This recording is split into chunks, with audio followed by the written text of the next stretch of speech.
I'm Anarchy, bringing you the chaos. I'm Goblin in Green. And welcome to another Marvel movie review. Marvel Month.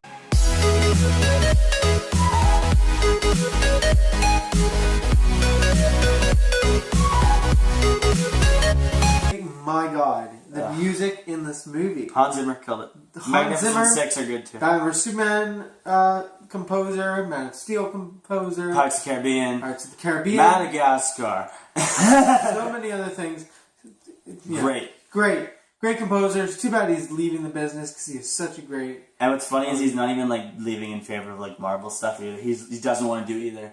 He's like, you're not getting me Marvel and you're not getting me DC. Go fuck yourself. Anyways, the plot itself is pretty decent. I thought it was a fine plot. It wasn't a lot of people thought it was too complicated. Oh yeah, that's weird. A lot of people thought it was confusing. I wasn't confused. I knew what was happening. No, I thought it was very well done. Everything, I understood everything that was happening. There was no confusion at all. Well, let's give the people what the plot is. So basically, Peter, he's still being Spider-Man. He's still doing his deal. It's been probably like a year, I would say, at least. But he's graduating and stuff. Dating Gwen at the point. And and then he's haunted by Captain Stacy, Gwen's father, who died in the first movie. And then, long story short, Oscorp, an accident happens with eels. Yeah. The original origin of Electro happens, and then you get Electro, and have a cool little thing in the middle of the city. And Spider-Man tries to talk his way out of it, but it doesn't work. They have to fight, and then there's this whole conflict because Electro, for all his life, has never had attention. He's always been outside. He's been an outcast, and now that he's got these powers, he feels so powerful, but he doesn't know what to do with this kind of power. And it's basically kind of that struggle, along with the struggle between Harry and Peter. Harry and Peter have a huge conflict in this. Harry as a character is introduced for the first time, and compared to the Sam Raimi Harry, what do you think? I think he was good for an introduction. I feel he was a little bit thrown in, like a touch. They could have established him a little more in the first movie because there was room to establish him.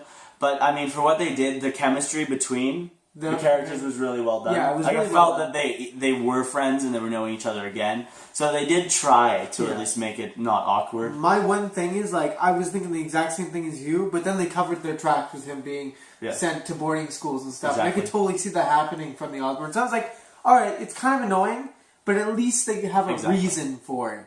Why he wasn't in the first movie. It's not just kind of like, oh, Harry's just suddenly here in the maybe we could have seen Norman in the first one or something. Yeah. That maybe would have helped a little bit. Norman isn't really shown. I'm sorry for you Norman Osborn fans. He dies in this. Yeah, so. Norman is really... He's kind of wasted as a character. Yeah, that's what really rubs Spider-Man fans the wrong way. Norman's just kind of there to die in this series. And basically, that just kind of shit happens. And then, long story short, after the fight with Electro... he uses this, Harry uses the spider formula, right, from the Venom. To try and cure his disease that him and his father both acquired. And it works, but it deforms him. Yes. The biggest problem with it is that Peter Parker's father used his blood on the spiders. So it will only fully work well with the blood of the Parkers. So Peter, Richard, Mary, May Parker... No, not May Parker, because she's... He just May with this. Yeah, there you go. May! No. So that's why it doesn't fully work for Harry. And if people don't understand that, there you go. Then, it's pretty straightforward. Now, characters. I mean, it's a pretty basic plot, the hero saves the day. I think before we get into characters, we should talk about the death of Gwen. Because there's lots of controversy. Yeah, some people thought that it should have been done in the third movie. Like, they should have just kind of saved it. They should have developed Green Goblin a bit more, and then did it in a third movie as like a finale thing. But apparently Mark Webb really wanted to do it. Again, it's not horribly done, and it fits. It's a little rushed, but it does fit, and it doesn't feel like Venom thrown into Spider-Man 3. It's not as bad because we've already had some time with Gwen, and she's a well-developed, well-rounded female character. That actually does stuff besides scream, get captured, and then cry. Oh, by the way, within 2 movies, she got kidnapped once. Yeah. Mary Jane got kidnapped in every single movie in the Sam Raimi Spider-Man. I think Sam Raimi should honestly take notes about how to write female characters, strong female characters. Even Aunt May is doing stuff in this movie. I know. It's so sad when you compare the female characters from the Sam Raimi to Mark Webb's Spider-Man. So Gwen does die in this movie. She dies at the end. and it's actually really dramatic. And you've gotten to know these two characters, and they actually do feel like they're in love. Unlike the Samurai. I actually don't remember, but I did hear about this. I'm pretty sure that the two actors were actually dating at the time of the movie's being made. I cannot. I can't confirm it, but just take it with a grain of salt. That's what I heard. Anyways, and you know, their chemistry was really great in the first and second movie, especially the second movie. Oh yeah. I think a lot of the scenes with them were just, every scene with them was perfect. You could tell that it felt natural. It didn't feel forced like Sam Raimi's Peter and Mary Jane. I like when they were doing the thing where they meet up and they're let's be friends and stuff, and then they start talking about little quirks that they find like attractive the about each other. elevator scene and stuff. That was great. It's great. But this movie did suffer from some cuts because this movie was cut down. There were some cuts setting up Mary Jane. Yeah, we're gonna set up a later on kind of plot thing. Yeah. But they cut it in favor of making the plot a little more streamlined, which is understandable, definitely. I mean, like you already have Harry Osborn kind of thrown in. Exactly. It's better not to throw Mary Jane in there. They wanted to give her a couple. But I mean, there was some cut stuff. Like I mean, in the trailers, they did cut some stuff out that was in the trailers, not in the movie. Yeah. And, you know, I guess that kind of just happens. I think the death scene with Gwen was really done well. I think it was great. I mean, like, it really shows, because Spider-Man's early on in his career, and that's why I think it works so well, is because heroes do make mistakes. It's not like the normal Marvel universe, where every hero is great and they don't make any mistakes ever. Heroes make mistakes. Superheroes lose sidekicks. Superheroes lose loves. They lose stuff. You have Captain America, he lost his sidekick. With great power comes great responsibility, as we learn. So yeah, you know, that's kind of her thing. Like, I know a lot of people that are sad, and it's funny on Marvel because now they can't use that story because everyone knows that Gwen dies now. Like even if you didn't know. Yeah. Okay, so the character Spider-Man. Spider-Man looked more like Spider-Man in this movie. I mean, like I could go for either look. Honestly, the first one looked more like a teenager made the suit. The second one looked more traditional with the comics. I understand why they did that because they're trying to please the fans. I think I preferred the first one, honestly. I don't know about you, but I just preferred how it felt like a teenager made the costume. I think for me, the first one was good for the first movie, and the second one was good for the second movie. Yeah. That's pretty much my kind of stamp on it. I feel like he did upgrade. It's better than Iron Man being like, here's a suit. Yeah. Here you go. Here's your suit. Peter is really struggling in this movie. He's trying to find the truth out about his parents, and he's trying to hold on to Gwen. Yeah. And he's fighting his feelings, and he's fighting the guilt he has for dating Gwen Stacy after he promised Captain Stacy he wouldn't be his daughter. And always break up and get back together, and they can't stay apart. And on top of that, he's dealing with Harry dying in this movie. And it's just, there's a lot of conflict and emotion surrounding Peter in this movie. And you can tell the characters, Andrew Garfield shows this off beautifully through the acting. He does a really good job. And he didn't seem drunk in this movie. And there was an interesting scene for me which kind of highlights this. And it is when they're fighting and there's Harry on top of Peter while he's trying to hold Gwen. Yeah. So he's trying to deal with his friend while dealing with his love, and it does very well illustrate the conflict. It also really shows the comics off well, because that's what Spider-Man deals with in the comics and the cartoons, and they don't really cover that in the Sam Raimi ones as much. It's shown much better and smoother in this movie, I think. So all in all, Peter goes through a lot of struggles, but in the end does find the courage to become Spider-Man. Yeah. And kind of power through it, you know. I think he's a lot more funny in this one, too. Oh, yeah. He's a lot better. I think he has a little bit more experience as Spider-Man now, and that really helps. In the first one, he was good, but I think this one, he was much better. See, the thing is, with this one, they realized some fans didn't like the first one. Yeah. So with this one, they were actually taking a lot of fan criticism of the first one and trying to make the second one better, but it just didn't work. For some reason. Yeah. For the fans, not for me, but for the fans. It just didn't work. Me either. Anyways, so let's get into our next character. Let's talk about Gwen. Gwen is the main female character, I'd have to say, in this movie. Yeah. It's focused on her quite a bit, actually. And it was. Sorry. She's going to, she's trying to get into university in England and stuff. And she wants to date Peter, but she doesn't, I don't think she knows if Peter, wants to stay together or not. Yeah. And she's struggling, you know? Yeah, for me, I really like, that is true, but for me, I really like how they made her, even more intelligent than she was before. She helps Spider-Man, figure out how to use his web shooters and stuff. It's really well done, and I love the banter between them both in this movie. It's very well done. I feel like she was very good, and she basically had this thing where she's like, I make my own decisions, you don't make mine. and she's being very independent and stuff like that, like a real person. Yeah, and it's very great. She's one of my top female superhero characters, and she's not even a superhero, which makes her so cool. Yeah. All in all, like she changed a bit, but not a lot from the first movie. But I mean, that's what you expect when she's gonna fucking die. I'll give her this. Her speech is amazing. Yeah. Like in the movie, whoever wrote that speech, well done writing it. Very well done. But anyways, let's move on to Harry. Harry is kind of thrown in, but it works for him. The actor, Dehan, I can't remember his first name, know his last name, Dehan. He was great in this movie. He nailed it.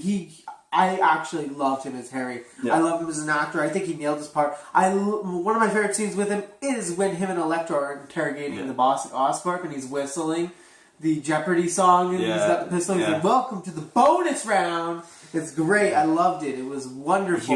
He was menacing. He could play a villain so well. He does a villain very well. He has this look about it. But for me, and I think this was for both of us, I would have preferred it if he had gone when he got like deformed and whatever. I would have preferred he went full green, full goblin. He kind of looked a little messy, and gross. I would have liked him to look more like a goblin, and I think that was They tried with the chin and the nose, but it just didn't. I feel like they were hesitating.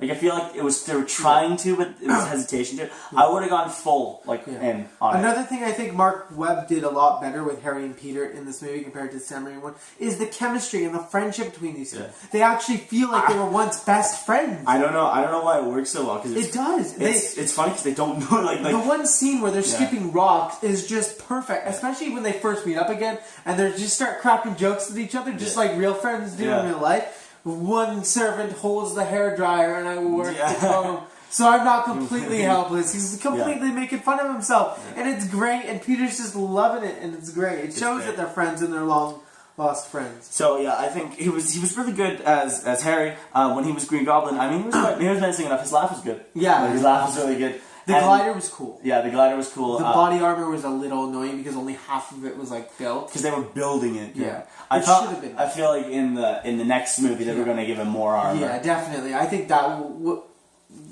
was planned for the movie. You could tell with this movie that they really were pushing for a third. Yeah. But it just didn't work out because people are idiots. Yeah. Great job.